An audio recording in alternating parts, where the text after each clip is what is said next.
Afternoon, everybody, and welcome into a new edition of the Patriots Beat podcast here on the CLNS Media Podcast Network and on Patriots Press Pass. I'm Evan Lazar, joined as always by Alex Barth. We're coming to you a little bit earlier this afternoon because we have a very special guest coming on with us in about 30 minutes. Brandon Thorn, offensive line guru, covers the offensive line and defensive line for Bleacher Report, established the run, really keyed in on the offensive line community, obviously with all the rumors and visits for the Patriots with the big boys on the line of scrimmage. We're going to talk to Brandon about that later on in the show. We want to start with some Patriots news and notes. If you have questions, we will also take some questions until Brandon joins us at around the 1:30 marker of the next hour. So let's open with where Alex and I just came from, which was a video conference with Jabril Peppers, one of the Patriots' newest free agent signings, finally talking to a player that was signed this offseason. We've talked to a couple of guys that are returning to the Patriots, like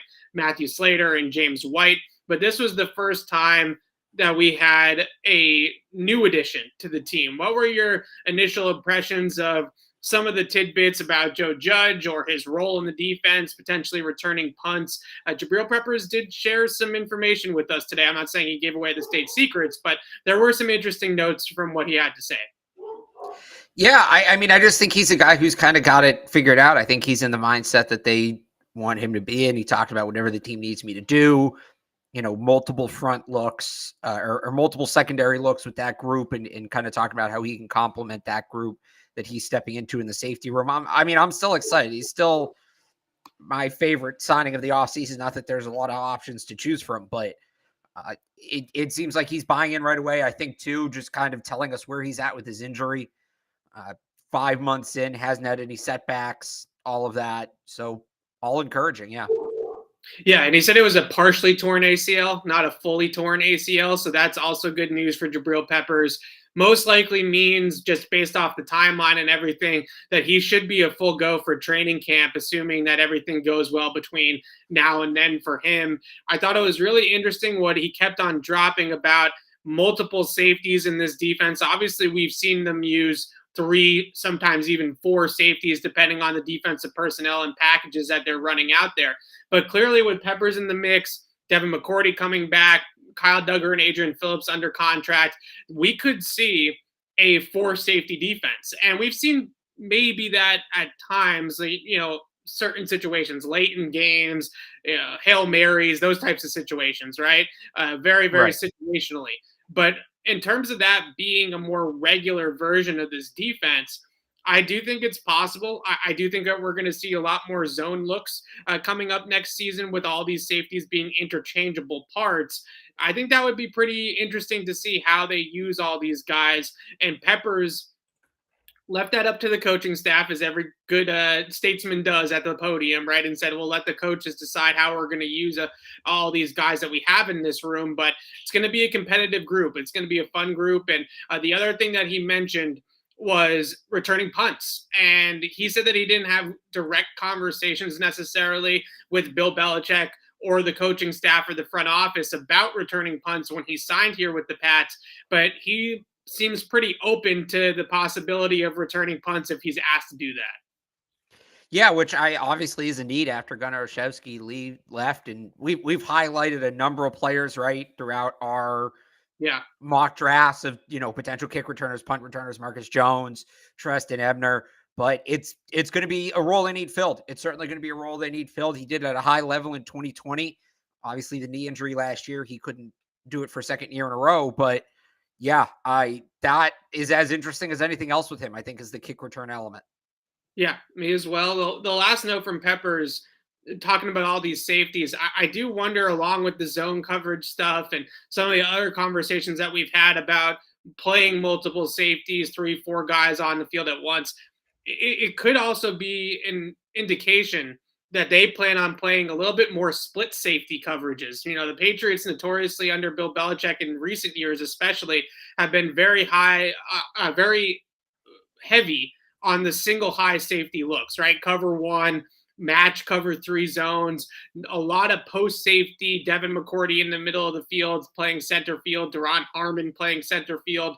We could see, and I think the Patriots over the last couple of years have implemented more cover two. Maybe they call it quarters. Looks like cover two to me on tape, and have implemented some more split safety zone over the last couple of years to deal with some of these spread offenses that we see in the division. They played a lot of split safety against teams like Buffalo, for instance, over the last couple of years. So maybe having some more flexibility where Peppers allows you to play him in the box. Kyle Duggar maybe plays deep. Adrian Phillips maybe plays deep next to Devin McCourty, and they can go with that two deep safety look a little bit more often, especially against Miami, for example, when you have two guys like Tyreek Hill and Jalen Waddle that can get up the field like that. You might want two safeties over the top of those guys instead of just one in the middle of the field. So a lot of interesting things to monitor as we move forward here. Yeah, go ahead. Just I would add the other thing I think it does, and I've been thinking a lot about this, and I see some people in the chat talking about, the linebacker position in the draft and all of that. Do you remember in 2020, they didn't have linebackers? They just didn't on the roster. Like Juwan Bentley was the only linebacker with over 50% usage rate. The next closest was Anthony Jennings. He was like 28, something like that. They just didn't play. They didn't play linebackers. They didn't put linebackers on the field. I wonder if we could go back to that this year, right? Where it's just, they're going to have one linebacker, whether it's Bentley or Mac Wilson, depending on the situation. Yeah. That guy's going to be on the field in the middle, wearing the green dot, and then it's just going to be the defensive line in the secondary around him. Like, they've done it before. I don't know that it's necessarily the best plan, but if we're looking at, what are they going to do here in the coming weeks, and what do the previous acquisitions tell us, they may be like our base. They may be in the mindset that our base defense is going to be four safeties.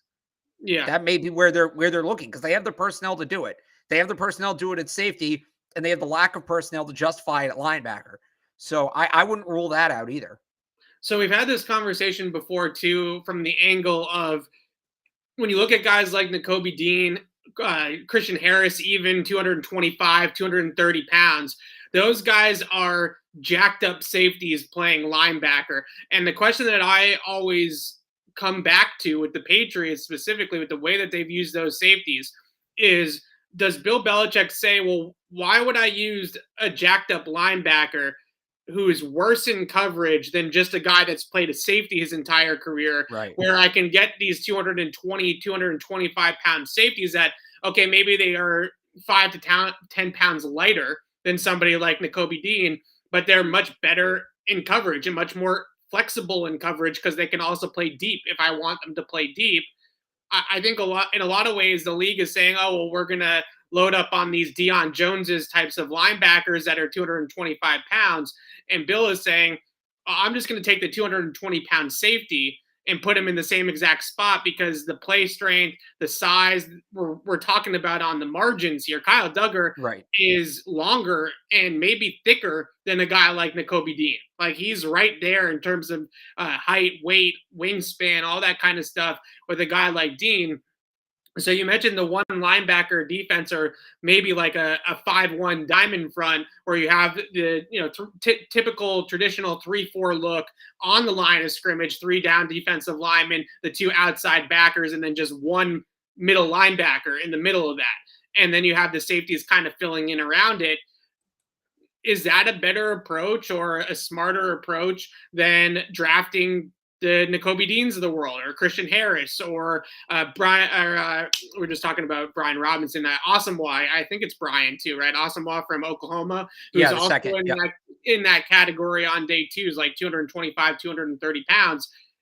I could hear an argument that it's better to get the guys that are more natural, instinctive, seasoned in coverage, that have played safety for most of their careers, both in college and the pros, and taking these linebackers that are undersized and are more or less tweeners. I think in Bill Belichick's mind, are they linebackers or the safeties? They're kind of neither. And I think that's sort of where the lines get crossed, I think, for Bill in terms of drafting those types of guys.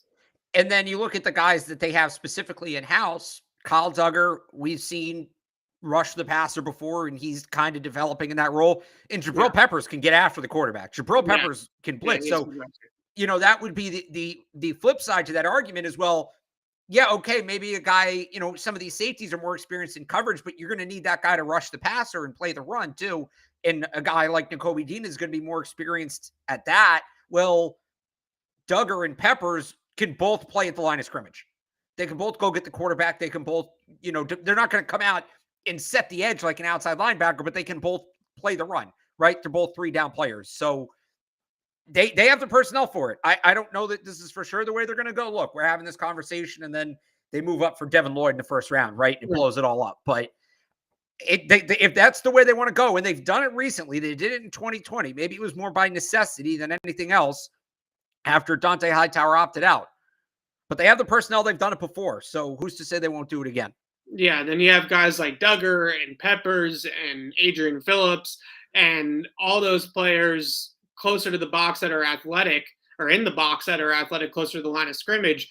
Once Josh Allen starts running around, you got guys that can pursue the ball, right? And can get to the quarterback a little bit faster or spy Josh Allen a little bit more than maybe a linebacker could, like a Van Noy or a Bentley or a Collins over the last year or so here. So it's going to be really interesting to see how they use all these safeties. Bill is always loaded up on safeties. They've had Terrence Brooks in here a couple of years ago that added that fourth safety into the mix. I think Peppers is an upgrade over Terrence Brooks, but that's kind of the idea behind it. I want to talk about some of these top 30. Hang on.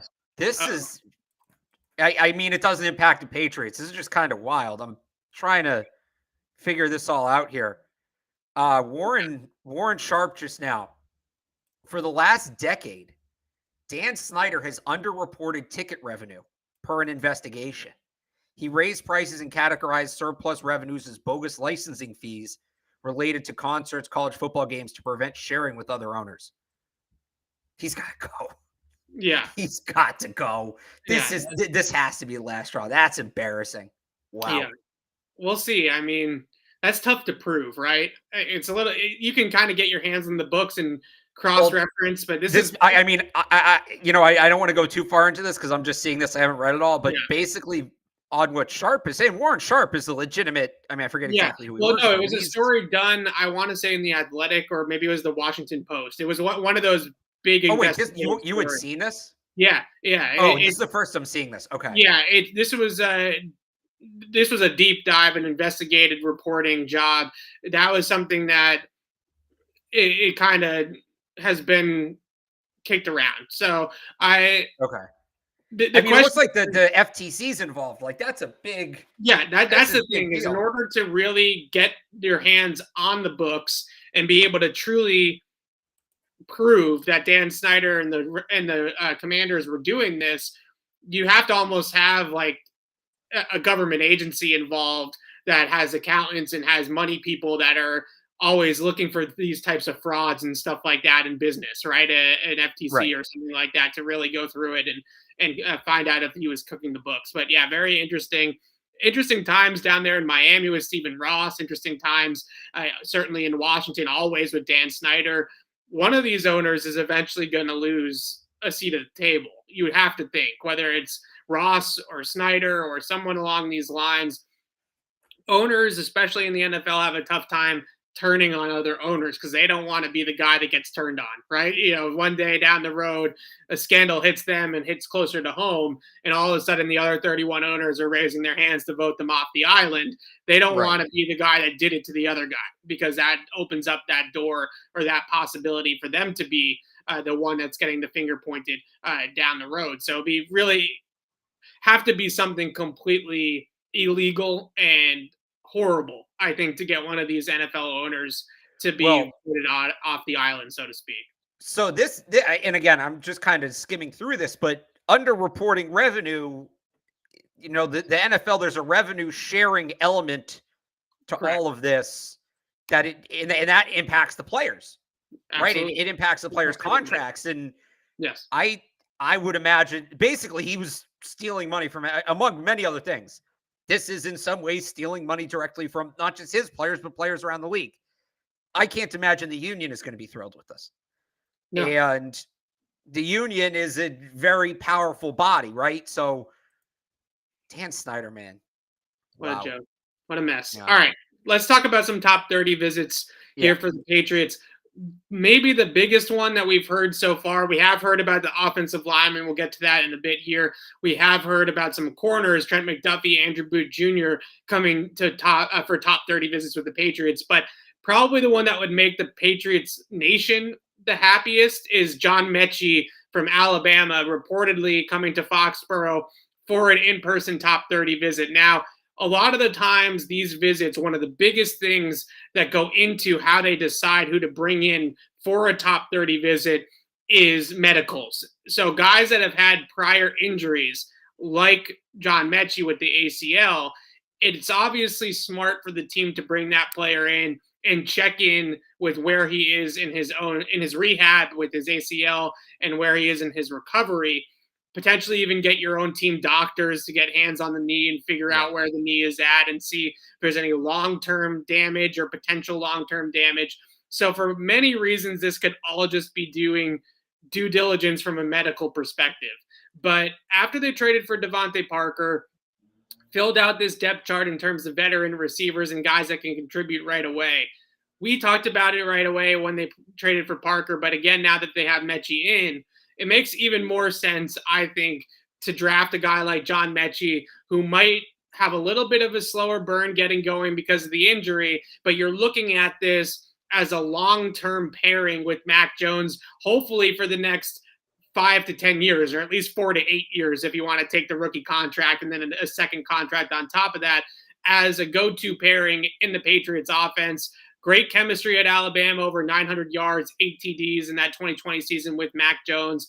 A really productive player, runs really good routes, sudden accelerator, really good at the top of the route, good down the field at the catch point too, better than what you would expect given his listed height and listed size. He's actually a guy that wins in contested situations pretty well for somebody that's not 6'3" and a big bodied type of receiver. Oh, he jumps well. Jumps well, yeah. What are your impressions of this visit? Do you think that we shouldn't look too much into it just because of the medical situation, or do you think that this is legitimate interest by the Patriots? No, I think it's legitimate, and you're not wrong when you say sometimes teams will have these guys in just to see where they're at physically and get a closer look where they're at physically, right? But if you wouldn't realistically draft the guy, you're not going to blow a visit to find out, right? Right. If they were like, we're not going to take John Mechie, why bother to see where his knee's at? What? So that if Buffalo or the Jets or Miami drafts him, you have a better idea. Like, I guess I wouldn't put it past the Patriots, but no, if they're speaking with him, if they're using a top 30 visit on him, he is at least in consideration. Now, look, maybe the knee's not where they want it to be, and he comes off the board after the visit. Like, that's a possibility. But as things stand right now, and I think the meeting's going on today, so who knows if it's happened yet or not. If he's coming in to visit, he's on the radar. He's on the board, as he should be. So I don't think it means it's a lock they're going to draft him. Like, I see some people thinking it that way. It's not that simple. But he's on their board, and we heard this from Ernie Adams last year, Evan. Remember, their board is tiny, right? Yeah. What is it, like 80, 85 players, where most teams are well over 100? Their board's not that big. So if Mechie's on there, they value him. They believe he's legit. I'm fine looking into this and saying they're interested. I won't say it means they're definitely going to take him. I won't say it means they're going to trade up and take him. They're interested in him. I think that is perfectly fair to put that out there, as it is with most of these visits. I don't think they're just checking in on guys. Like, I remember a couple of years ago, they went to Trevor Lawrence's pro day. I guess this would have been last year. And it was just sort of like, Bill talked about, oh, it's good to see him. You know, once he's on another team, you can't really get a look at him. I think that's a very specific thing to quarterbacks and was specific to that year. If they're meeting with somebody, they're interested. So another angle, not to go down this whole road with quarterback pro days with Trevor Lawrence, is if you consider him as the top guy in the draft, when you go and watch a guy like Trevor Lawrence throw in person, you can then compare how he throws in person to Trey Lance, to Justin Fields, and to eventually to Mac Jones, right? So it's about kind of calibrating your eyes for where's the best guy at, so that we can understand where everybody else slots in after that. So I think that's a big part about going to quarterbacks pro days. But you're not gonna do that on top 30 visit. Players actually are not allowed to work out at top 30 visits. They can take like written tests, they can have medical workups, they can't do on-field work. You can ask a player to come for a workout. That may happen, right? Derek King came to, or I don't know if it was here or they went there. Derek King worked out for them. Josh Thompson, the corner from Texas, worked out for them. Players can agree to that separately, but that's not a top 30 visit. Top players in the class aren't going to do that because they don't need to, right? Yeah. Mechie's not working out. They're not resetting their eyes or anything. I think this is purely, is his knee in a good enough spot where we can keep him on our board where we have him? Should we move him up the board? Is he ahead of where we thought he would be? Do we need to move him down the board? Is he not where we thought he would be? Sometimes the draft, we get so in the weeds with it, and so do teams. Sometimes you don't need to overcomplicate things. And this is a player that had tremendous chemistry with your quarterback, built-in immediate chemistry with the quarterback, gets rave reviews every single time Nick Saban talks about him publicly, about how cerebral of a player he is, a hard worker, a physical guy, really tough-minded football player, urgent player, fast player, somebody that Nick Saban just constantly says he loves. He's one of Nick Saban's all-time favorites. Yeah. So you have your buddy Nick Saban telling you that the kid's great. You have the quarterback telling you the kid's great. Not to mention that they don't necessarily need to do things to make Mac Jones happy, but it wouldn't be the worst thing in the world to make Mac Jones happy. And you put all of these pieces together, and we talk about so many other wide receiver prospects. I see in the chat people talking about like Sky Moore and people like, in the first round, Jameson Williams, Chris Olave, Treylon Burks, will go down the line.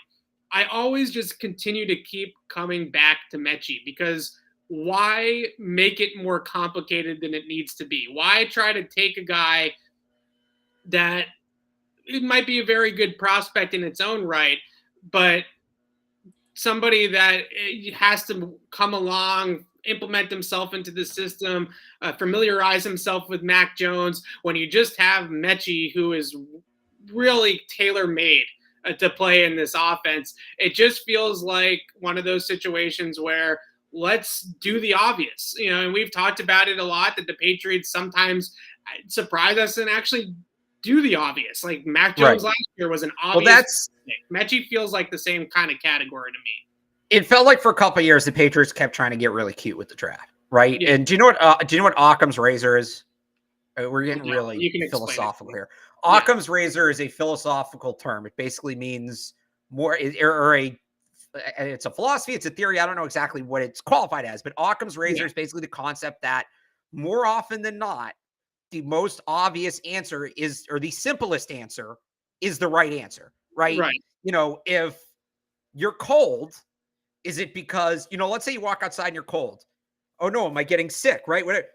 Maybe it's just cold out, right? It's that kind of thing. I thought last year the Patriots really took that approach to the draft. They needed a quarterback. They took the best quarterback on the board. They struggled up front the year before. They got arguably the best defensive lineman in the draft, right? It kind of went that way. And then later in the draft, they got a little more. They started to reach a little bit more, whatever. But John Mechie is the Occam's razor pick this year. He's the obvious pick. He's the easy pick. He's the simplest pick. There's no need to overthink it as long as his knee is in the shape that it's reported it's in, right? Where he's flying through his rehab and all of that, which we don't know. Look, maybe he took a step back since the last time we heard, and that changes all this. And that's why it's such a weird thing with him. But it's obvious. It's somebody in the chat. Is 54 too early for Mechie? If they feel like he can play by October, right? I don't know. That might be okay. Like, I think he's a good enough fit that even if it's objectively too early, and Evan, this was the argument we had last year about Mac, right? Like early on. Well, yeah, I like Mac, and I don't mean to keep bringing this up and picking on you, but yeah, I like Mac Jones. I don't know that the 15th pick is where you take Mac Jones. I think maybe you can get him in the second round. Nobody cares once he's picked, right? The example I use is the Seahawks took Russell Wilson in the third round. And it was considered a reach at the time. You don't hear about that anymore because Russell Wilson went on to become one of the best quarterbacks in the league. If you think John Mechie is going to be, second round pick, you want a borderline Pro Bowl caliber player, if not better, right? If you think John Mechie is going to come right in, hit the ground running, not going to be 1,000-yard receiver year one because he's going to be hurt. But if you think he can come in and be 1,000-yard receiver in year two, 54 is perfectly reasonable spot to take him. It doesn't matter what the consensus boards say. It doesn't matter what we say ultimately at the end of the day. Because if he comes in and produces, again, nobody's going to be like, yeah, John Mechie, man, he played here for 10 years, Patriots Hall of Fame, wide receiver of the year, all that. But, oh, man, if they'd taken him at 85, who could they have gotten, right? No normal person is going to have that conversation. If they're in on Mechie, I think 54 totally makes sense. Yeah, we've also talked about some scenarios, certainly in our mock draft shows, about them trading down. If they add another day 2 pick, like if they have 4 picks in the top 100, I don't know how one of those doesn't come out being John Mechie, right? I understand that if you have 3 picks in the top 100, you need probably a corner, a defensive playmaker in the front 7 there. You need an offensive lineman or 2. I could understand them going in different directions to fill more immediate needs potentially on their roster. But if they have 4 picks, which basically makes one of those picks more or less a little bit of a luxury pick, right? It's kind of an extra added bonus. Right. That really opens up that door for John Mechie. We're all on board with it. I don't see how anybody couldn't be on board with the Patriots adding John Mechie here in the draft next weekend, or 2 weekends from now, I should say. It's good. Again, it's the obvious pick. Don't overthink it.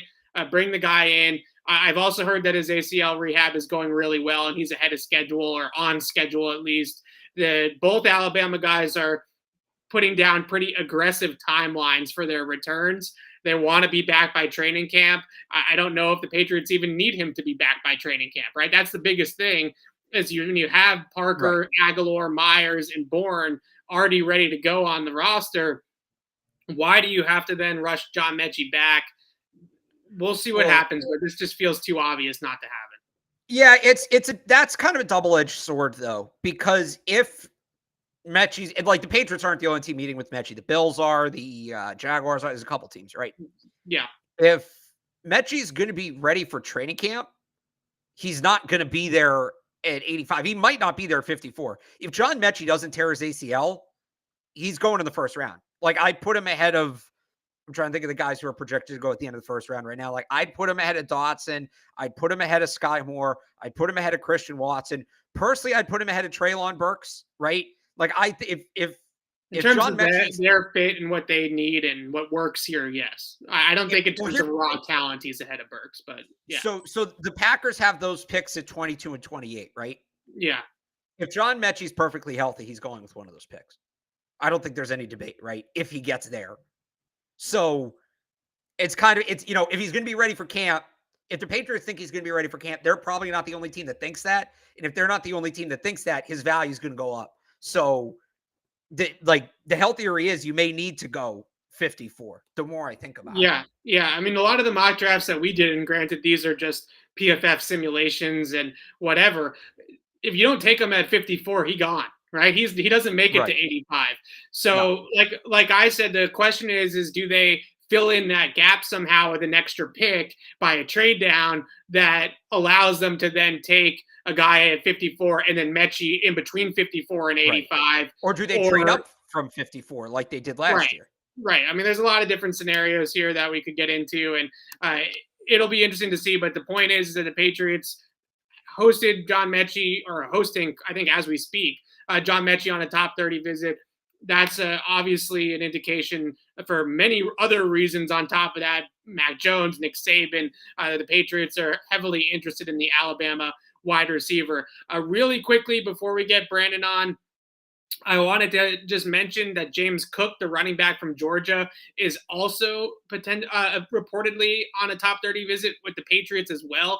We have talked about running back being what we call secondary needs here on the show, right? Not a primary day one need, but somebody that they could get in the 4th round or maybe later to either look at Damian Harris's second contract with the team and whether or not he's going to be here beyond this season. James White's future with the team, obviously that receiving back, third down back role. James Cook, not as dynamic of a ball carrier or as a in between the tackles runner as his brother, obviously Dalvin, for the Minnesota Vikings, but a very well-rounded player that can catch the football out of the backfield or even line up detached from the formation out wide and run routes almost like from a receiver alignment away from the backfield as well. Very versatile player that can do just about everything on a football field. Yeah, the skill set reminds me of Rex Burkhead. I think his upside's obviously higher than that, but the kind of player that comes in here and succeeds. I mean, they love those kind of guys. Cook, he's projected right now to go end of day 2 early, day 3. They have that 127th pick. It feels like that might be a fall for Cook. If he's there, I think that would make a ton of sense. That's right around where they took Ramondre last year. I think Ramondre was their first. Yeah, he was their first pick on day 3. He was their first pick. So, I could see it. I like Cook. I've liked Cook throughout this process. We'll see it. Would they reach for him? Because if they're not taking him at 127, pending a trade down, they have to take him at 85. If you're going to take a running back that high, I think Brian Robinson is a better version of everything that James Cook is. So even if you trade, you pick up a pick in the 90s, right? That's what we've done in our mocks. We keep taking picks and then we keep adding a pick like 91, 93. I take Cook there. I think that's a perfectly fine pick. But if they're both on the board, I take Brian Robinson, and Brian Robinson's probably still going to be on the board at that point, right? So that's we know I want them to add a running back. Everybody knows I want them to add a running back. I'd be fine with either. I just think it's interesting that they're meeting with Cook, and I'd be curious why. We don't know that they prefer Cook to Robinson, to be honest, but just if they do, why that is. Yeah, they do love those Georgia running backs. Obviously, Sony Michel is a Patriots draft pick, and I think a big part of it, not that Alabama's not a diverse run scheme as well, but they see a lot of overlap, I think, with the blocking schemes that they use down in Georgia with what they're going to ask their backs to do. Georgia's a big inside zone team. The Patriots don't run a ton of that, but they do run some of the power stuff the Patriots run, and I think there's some crossover there between what Georgia does and what the Patriots do, certainly at Bama as well. But our guest is on the line here. We're going to pull him up right now, and that is Brandon Thorn from everywhere. Bleacher Report, Establish the Run, Joe Moore Award panelist as well. Brandon, thank you so much for joining us, and we're really excited to get into this with you. Absolutely, guys. Thank you for having me. No problem. So we were just talking about top 30 visits. There we go. For the Patriots, some other positions, John Mechie, James Cook from Georgia, we're just mentioning. But the position that they've really hammered in these private visits, workouts, combine conversations as well is offensive line. Trevor Penning, Kenyon Green, Zion Johnson, guys rumored to have reportedly visited with the Patriots. I want to start there in the first round. Everything that we have heard, also Mike Giardi, NFL Network, saying that the Patriots are all in on this offensive line class. They have a hole at guard. They have a long-term hole at tackle. Let's start with the tackles, though, and look at Trevor Penning and Bernard Raymond specifically, who I think are probably the two most likely guys that will be there for the Patriots in the first round. But between those two, do you have a preference of which one you lean specifically for the Patriots, but just in general as well? Oh, yeah. I mean, it's a good question. I see those guys kind of like, I guess, in almost like tier 3 of the tackle class, I guess, with Neal and Ekwonu being at the top, Cross kind of in his own tier, and then below him, Penning and Raymond. Throughout the process, to be honest, I've had basically the same grade on both of them, like a fringe first round grade, late second or late first, early second.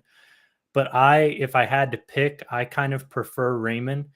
And the reason for that is really body control and recovery balance, which are two traits that I think translate very well to the NFL level. And he has those things in spades, as well as athletic ability on the field, like functional athletic ability, which, is all kind of the same bucket. But yeah, I mean, for those reasons, and the consistency that he shows those things on tape, that's why I lean him. Whereas Penning has more of kind of the prototypical height, weight, arm length, that you look for at tackle. And he's a little bit more powerful than Raymond. So I could build a case for him. They're both very good finishers. Penning obviously has a little bit more flash and kind of a name in that regard, but Raymond's a very good finisher, very good competitive toughness as well. And the thing about Raymond that I love as well is he's picked up the position so quickly. He's only played 18 games at offensive line in his entire life. And, he just started playing offensive line in 2020. And for him to pick up, sort of technique and staying attached to blocks and just that body control element as fast as he has, even though he's older, I feel like he's still young in terms of football player wise, and he still has a lot of room to grow. Just for the simple fact that he hasn't played that long. And he really got better this past season. If you start watching him against Missouri and LSU, some good stuff, some bad stuff. But then you watch him later on as the year progressed, and he got progressively better. So there's just a lot to like about Bernard Raymond. He could even potentially play guard. And I've heard that several teams see him as a guard. And I think that's probably because of the arm length thing and playing with the short corner, which I like to kind of say at tackle, kind of getting losing a little too quickly around the edge.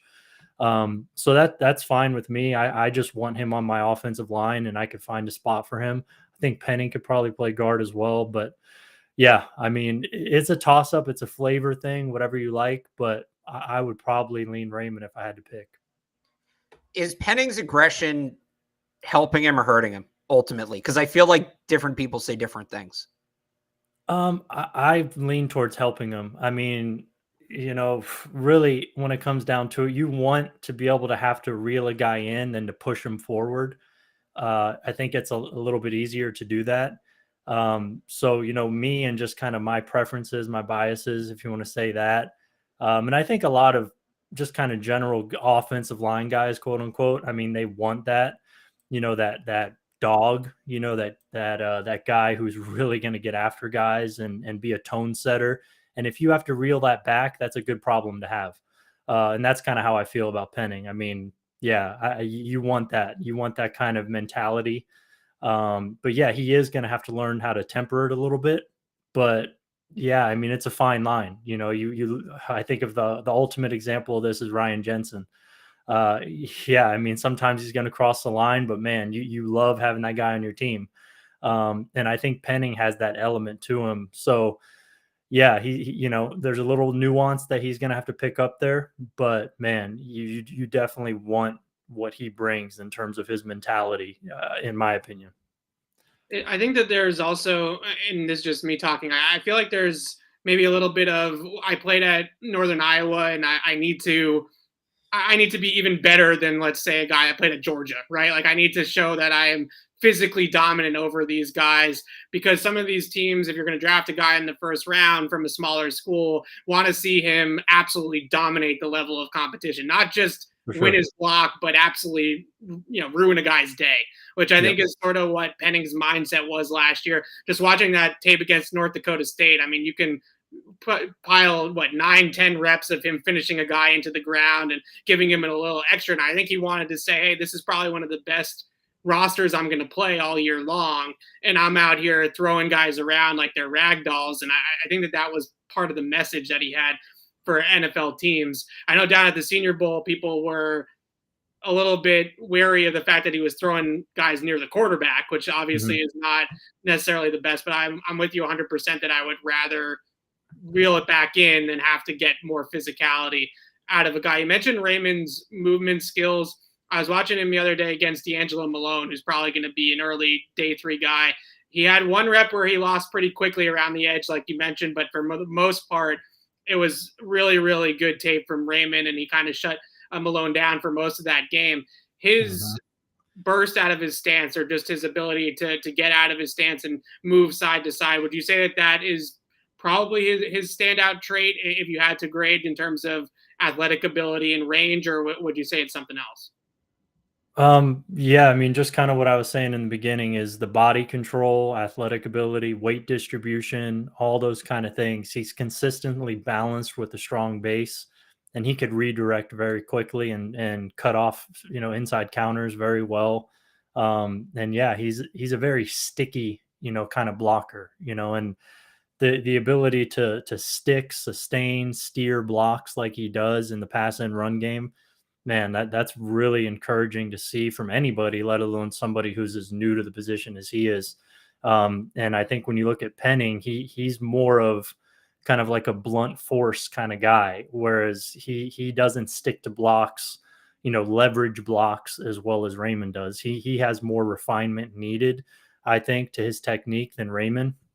And he, especially in pass protection, I think Penning plays a little high. He gets beat inside. He actually doesn't anchor as well as you would think for somebody being as big as he is.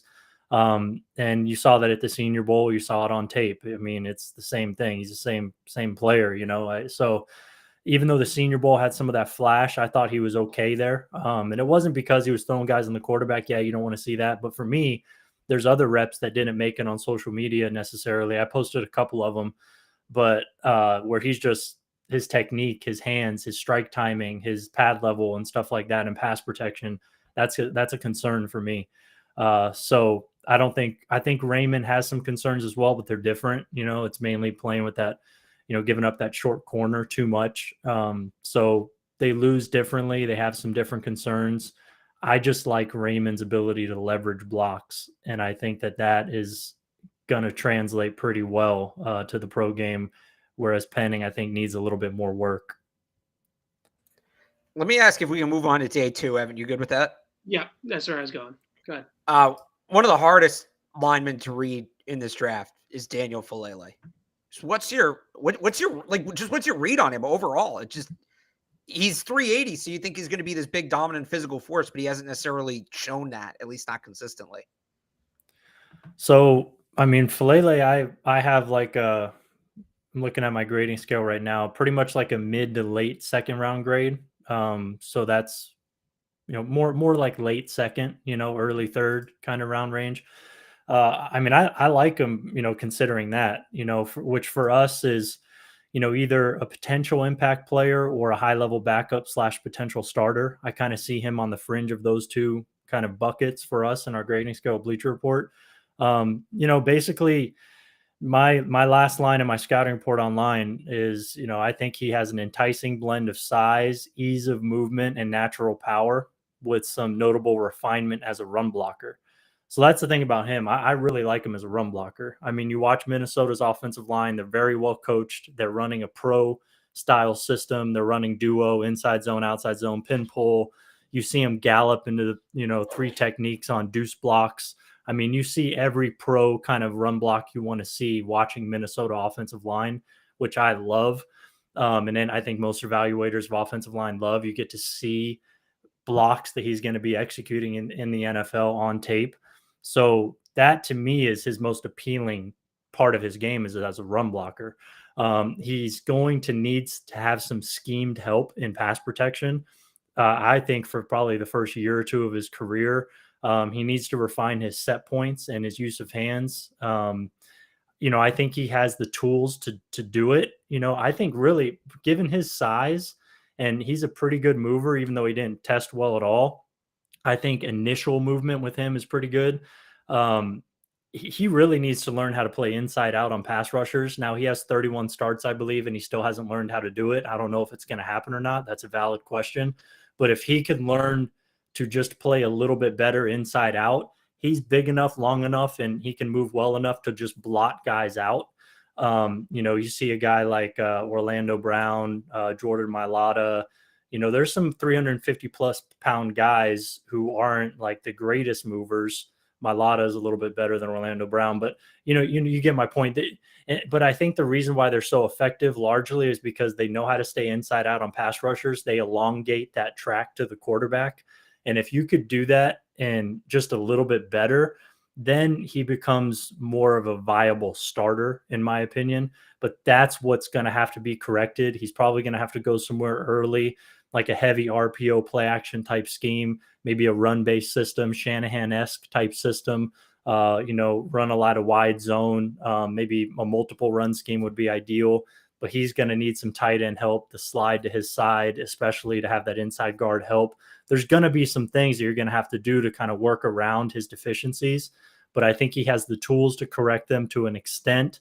And he'll bring you something in the run game. So, I mean, you watch Minnesota, man. I mean, a lot of their runs are hitting off his backside. I mean, he's a people mover in the run game. So that's what I like about him. And that's where I kind of see his appeal.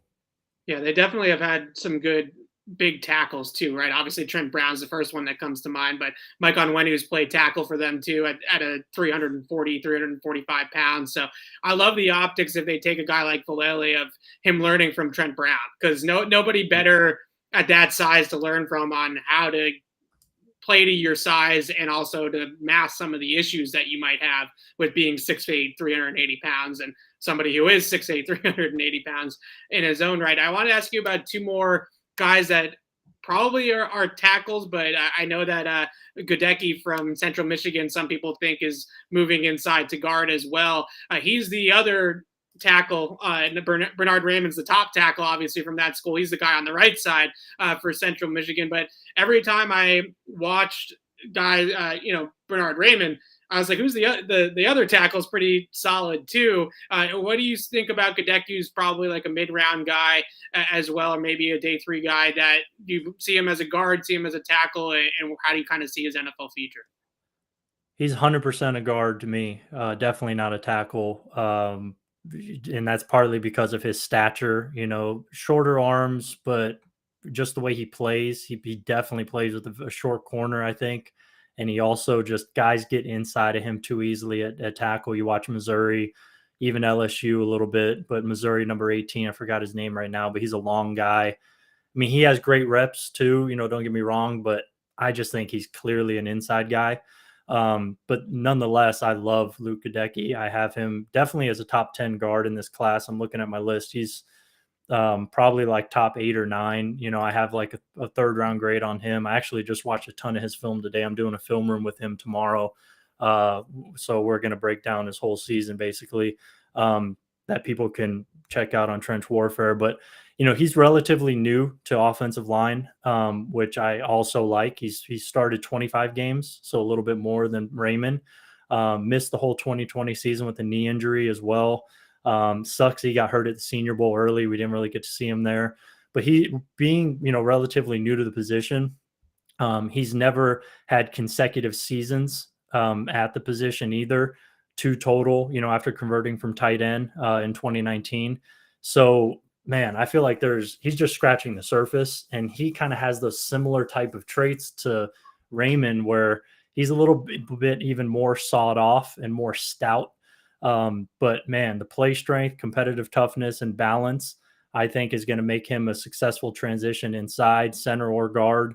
I love the demeanor he has, his knack for staying attached to blocks with a really strong latch and grip strength, leg drive. I think he's going to be able to compete right away for a starting job. And that's what a 3rd round grade for us is, high-level backup / potential starter. He's in the mold of a Joe Dahl, Mark Lewinsky. That's the kind of guy I think you're going to get. I think the high-end guy you can get is like a TJ Lang. I don't know if that's going to happen now. I mean, TJ Lang was an all-pro at one point, but I think you're probably safest to make a bet that he's going to be like one of those kind of guys that I mentioned. My comp for him is Mark Lewinsky, but yeah, you're hoping for a little bit better player than that. But nonetheless, that's a guy who's starting for, several years. He's going to be a really valuable guy to an offensive line room. That's how I see Godecki. I mean, I can't wait to talk to him and pick his brain, about his tape and all that. But man, there's a lot to like about him. So I'm a huge fan, and he screams Patriots to me. So yeah, there's so many guys over the last couple of years since I've been covering the Patriots in the draft that everybody's talking about his teammate, right? And then the Patriots end up drafting the other guy that everybody. Yeah, I can see that. A lot of times they say to us too, well, we did a lot of homework on Raymond, and we were like, oh, the other lineman's pretty good too. And we ended up drafting the other guy instead. So I wanted to ask you about him. Alex, do you have any more tackles before we ask him about guards? Well, so I have more of a big picture question. Evan, I think you're going to know where I'm going with this. So you mentioned Godecki may need to play guard at the next level, right? I think you said that about Raymond as well in Penning. And me and Evan have had this discussion. I'm just curious because you work a lot more regularly with this stuff. I feel like every year around this time, if I pull up a report on any offensive tackle in the draft, somebody says he's probably better at guard, right? And I mean, we're even seeing that about Evan Neal. We're seeing it about the guys at the real top of the draft. And it just kind of gets me because if every tackle's a better fit at guard and every team's doing that, then there's going to be no tackles left, right? So I guess what is it? Where's the disconnect? I know some of it's physical and length and all of that, but the fact that it's every player, where is the disconnect between the college game and the pro game that so many of these guys, it's almost forced like, oh, he's going to have to be a guard. He's going to have to be a guard instead of seeing if these guys can develop a tackle. Yeah, I mean, for me personally, Neal's a tackle, Aquanu's a tackle, Cross is a tackle, Raymond and Penning are all tackles.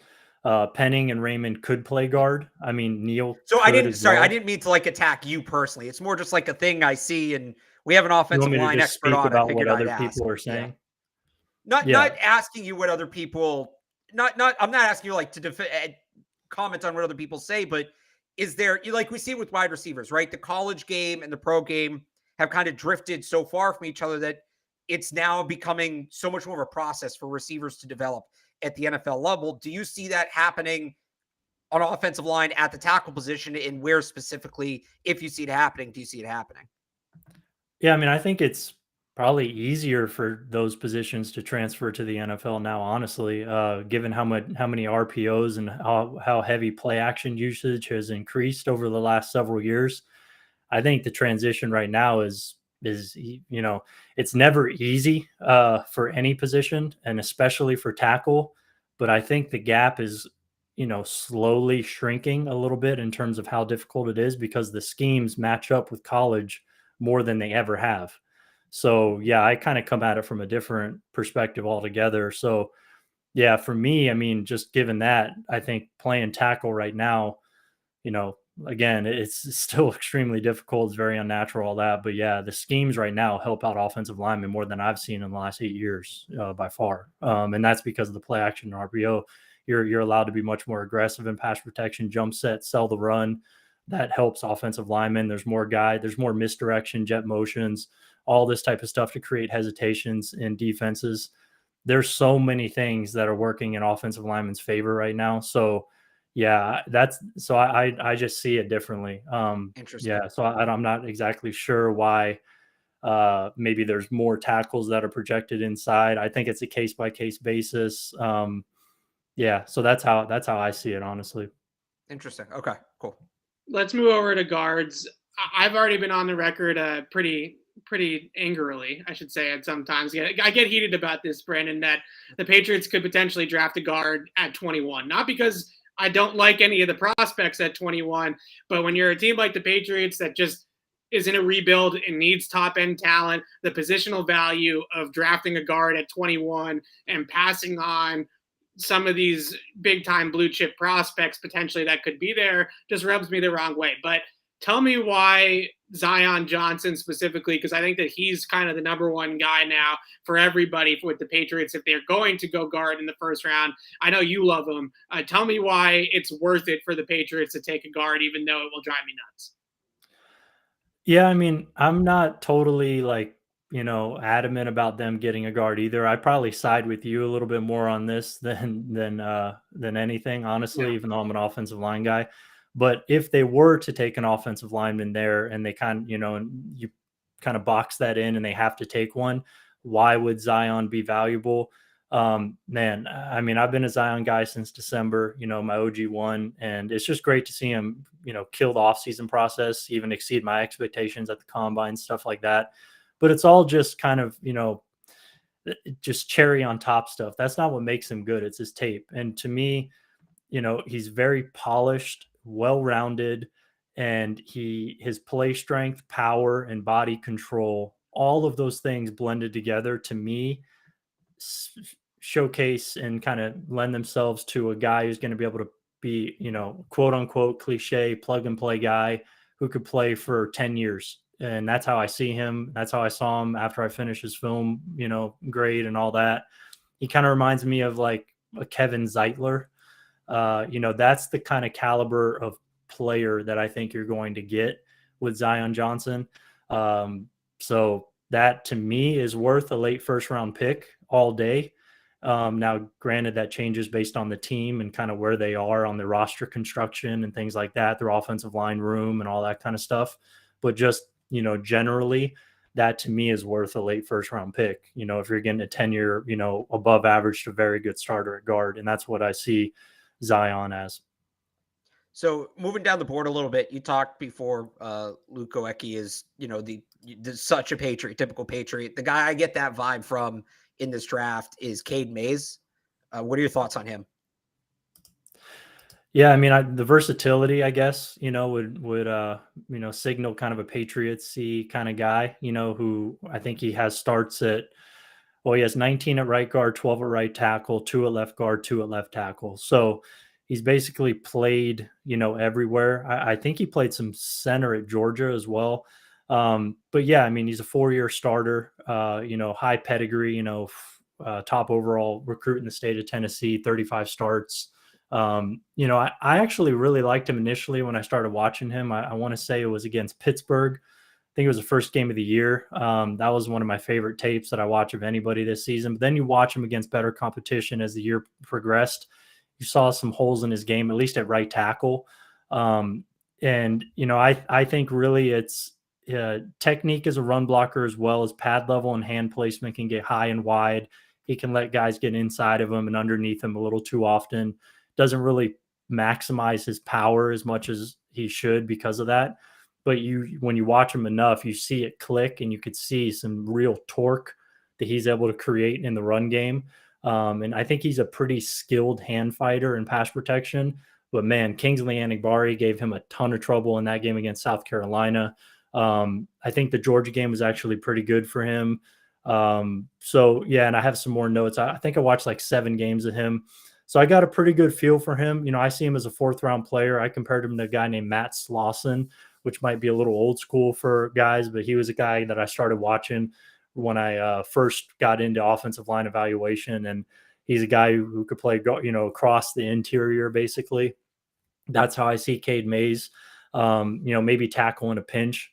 So yeah, that grip strength and torque, and then that proven positional versatility, I think that's what you're kind of banking on. And then you can hope that his technique, pad level, use of leverage can kind of clean up with time. But yeah, I see him as pretty scheme versatile as well. I think he has enough quickness to execute some of the zone concepts as well. So yeah, I mean, he's an intriguing guy, like that I see as like an early day 3 value. So yeah, I could see the Patriots fit there for him. I want to bring you back up to the top of the board here with Kenyon Green, who is probably, if it's not Zion early on in the draft, the Patriots go interior line early, it's probably going to be Kenyon Green. What do you like about him? He's got some of that versatility too, but I'm assuming you see him long-term as a guard as well. Yeah, I do. I do see him as a guard. I think the main thing with him is he's kind of a wider body than Zion Johnson. Physical, rugged playing style with that wide base, and he has good acceleration into contact. So he's creating knockback power at the point of attack. That's his bread and butter. He has heavy hands. He can thump and feed defensive tackles over on double teams. I mean, he's a guy who's creating movement at the point of attack, and he's a really good puller as well. That fits into kind of a Patriots mold. He has that kind of clear area of strength to his game that I think the Patriots really favor in their players. They want a guy to have a clearly identifiable way to win that they can kind of tailor to. And I think that Green has that in the run game. So that to me, could signal that fit. The things that, the reason why I have him as a 2nd-round pick, 2nd-round grade for me is because of erratic wide hand placement. He kind of has a bad habit of not always bringing his feet into contact. He can kind of lean and wrestle with guys a little bit, and he gets away with it, in college, I think more than he's going to do it in the pro game. So I think he has to clean up his technique a little bit in those specific areas. He doesn't really reset and refit quick enough on blocks. So maybe the body control isn't as good as you would like to see. I think he needs to be a little bit more patient in pass protection as well. I think some shifty kind of sub-package rushers can give him a little bit of trouble. And I think we saw that on tape a little bit. So those are the things that I think he needs to clean up. But man, he has key foundational traits to become a long-time high-quality starting guard in the NFL. Just like I said, just needs to clean some stuff up. I compared him to Devin Joseph, who is a guy I loved watching with the Bucs back in the day, another old school guy. But man, that's the kind of player I see, most likely probably above average, but man, he has a chance to be really, really good. It's just, there's some things there to me that need to be cleaned up more so than a guy like Zion. Yeah, I thought his initial movements out of his stance were actually a little bit quicker than Zion's. Like he was a little bit more explosive out of his stance. But then Zion, I mean, I know the combine's the combine, but he tested through the roof at the combine, and Kenyon Green was a little bit more of an average tester, which I was kind of surprised about that. I thought watching the two of them that Kenyon Green moved a little bit better maybe than Zion did, but based off the athletic testing, Zion blew him out of the water. So maybe my eyes need to. No, I agree with you on that. Yeah, I was a little surprised for that as well. So, yeah, I think he plays a little faster than he tested, but he doesn't have the same body control and, ability to sustain blocks that Zion does, in my opinion. I mean, there's some flashes of it. You see the Twitter clips of him sustaining blocks 10, 15 yards downfield. Yeah. Those are great. But when you dig into his tape and you watch 8, 9 games like I did, there's plenty of opportunity for improvement there with the wide hand placement. That type of stuff can get exacerbated real quick as a pro. So the thing that's nice about him is he's 21. There's a long runway for him to improve. If a team wants to draft him over Zion, I totally get it. I just prefer the higher floor guy. That's just me. So, but you can make a strong case for either one. Brandon, before we let you go, a lot of people in our chat here asking us to ask you about Zach Tom from Wake Forest and just what your impressions are of him. I know there's a lot of underground love here on Patriots Beat for Zach Tom as a potential Patriot target. Okay, yeah. I mean, Zach Tom, man, I only watched 4 games of him. So FSU, Clemson, Pittsburgh, Boston College. He was a guy who was impressive. I think he was light on his feet, very good lateral quickness, loose hips. He can mirror, redirect, recover, and stay attached pretty well. So some of that testing transferred, I think, to the tape. I like some of the things he does in pass protection. He has pretty good independent hand usage, actually. He's pretty refined. I hated the scheme he played in, to be totally honest. Kind of not, I don't want to say air raid, but heavy RPO, pretty much inside zone every time. It's just a very high tempo. He didn't really have the opportunity to finish blocks. You don't see a diversified, in terms of his blocking concepts that he was asked to execute, it's very repetitive. So you didn't get to see him do a lot of NFL stuff and really finish blocks. I think the lean and slender build, is kind of a concern. He doesn't really have, a lot of play strength. I didn't think. The more you watched his tape, he gets pressed off of blocks and walked back in his anchor a little too much. So that, he's more of kind of a zone only guy to me. There's upside there with the athletic ability, but the below average strength, power, and anchor, I think is, why I have him as a 4th round grade. But man, he could fill out his frame. I think he has flashes of physicality, but to me, I want to see more of that. I compared him to like a Mitch Morris light, and the reason why I couldn't go full Mitch Morris comp there is because I didn't see the physicality that Mitch Morris has. And Mitch Morris is actually like a little bit stronger than I think given credit for. So if he can show that he's very physical and actually has some more play strength than maybe the scheme allowed him to show, then he could be a much more valuable player than a, early day 3 guy like I have him. So there's some uncertainty there, but I see him, being able to earn a swing backup role, right away with starter potential down the road. So that's how I saw him. Fun player to watch, but man, it's kind of a downer whenever you see a guy in a scheme like that where everything, pass protection, he's seeing 5 techniques almost every time. Very rarely does he see a wide 9. He's not tested a whole lot. I mean, those kind of things, it's gonna be a little bit more of a stark, steep transition for him, going into a pro style system than most. But there's certainly some traits there to work with and some technique stuff that's nice. So he's an intriguing guy, but it's just about where you get a guy like that to me. Buffalo Bills center, Mitch Morris is who he's talking about. So Patriots fans, if you watch a lot of Patriots tape, you'll know Mitch Morris from the games against Buffalo, and you can kind of see what Brandon here sees in Zach Tom, who I think we mocked Zach Tom to the Patriots in one of our mock drafts, Alex, and I think a couple weeks ago. Yeah, the last one, Thursday. Fourth round, maybe somewhere around there. Yeah, it sounds about right. Yeah, it was one of our picks, so I'm glad we got to break him down. Brandon, thank you so much for doing this. Obviously, he's extremely knowledgeable, so tell everybody where they can follow you, because the Patriots are going to take at least 2 off. They're definitely taking 1. I think that they might actually take 2 or even more than that. So you're going to want to follow Brandon so that he can give you the insight on these players. Yeah, you can follow me at Twitter at Brandon Thorn NFL, and then I have a newsletter on Substack, trenchwarfare.substack.com. That's where I really get to do kind of my own analysis on offensive and defensive line. So I'll have some more draft stuff. I'll have the film room with Luke Gadecki, a film room with Cole Strange coming out before the draft.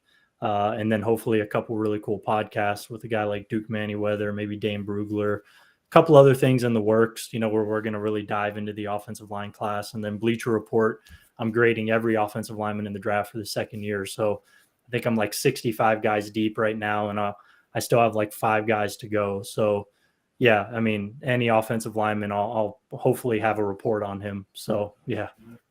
Awesome. Yeah, those Bleacher Report reports for offensive line, it's where I go if I need some extra insight on any of these guys. My automatic go-to. It's a big help for people like me that like to get into the draft in March and April instead of doing it at the beginning of college football season like everybody else. I always have to have a crash course on the offensive line, and Brandon always helps us out. So go ahead and follow Brandon at Brandon Thorn NFL on Twitter. And for us here on Patriots Beat, we will be back on the show on Thursday night. Patriots Mock Draft 4.0 edition live here on Pat's Beat and on Patriots Press Pass. I'm sure we will take one of the offensive linemen, maybe even Zion Johnson, if Alex convinces me to do it in the draft on Thursday night. So one of these guys that we talked to with Brandon, I'm sure will be on our board come Mock Draft 4.0. So getting down to it now, 2 weeks to go to the draft, and we're going to continue rolling here on Patriots Beat with those mock drafts next Thursday as well, and then we'll get into the draft the week after that. So Brandon, thank you so much for coming on. We'll have you on again soon, and until next time, signing off for Alex Barth, I'm Evan Lazar. Thanks for watching, everybody, and we'll see you Thursday. Thanks, guys.